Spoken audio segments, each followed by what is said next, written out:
Hi friends, welcome to AFH kitchen. సొరకాయ కర్రీకి సొరకాయలు, పచ్చిమిర్చి వేయించుకున్నాండి పెనం మీద. వేరుశనగలు కూడా అలాగే వేయించుకున్నాము. పసుపు, ధనియాల పొడి, ఉప్పు, కొత్తిమీర, వెల్లుల్లి రెబ్బలు, తగినన్ని నీరు, అలానే ఉల్లిపాయ ముక్కలు, టమోటాలండి. మిక్సీ జార్లోకి మనము పచ్చిమిర్చి,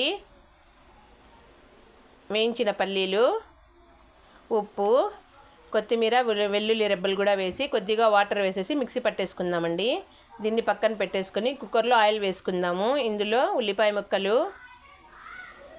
అలానే టమోటాలు, సొరకాయ ఆరోగ్యానికి చాలా చాలా మంచిదండి. సొరకాయ తిన్నవారికి చాలా హెల్తీగా ఉంటారు. అలానే ధనియాల పొడి, పసుపు, ముందుగా మనం మిక్సీ పట్టుకున్న మసాలాని కూడా వేసి కొద్దిగా వాటర్ వేసేసుకొని దీన్ని బాగా మిక్స్ చేసేసుకుందామండి.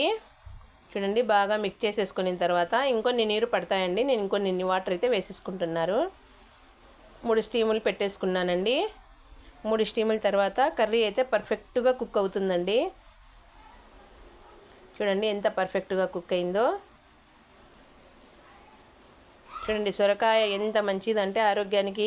ఇది ఎక్కువగా మనకి రైస్లోకి, రోటీలోకి, అలాగే రాగి ముద్దలోకి అయితే ఇంకా బాగుంటుందండి. తినండి, ఆరోగ్యంగా ఉండండి. నా ఛానల్ని లైక్ చేయండి, షేర్ చేయండి, సబ్స్క్రైబ్ కూడా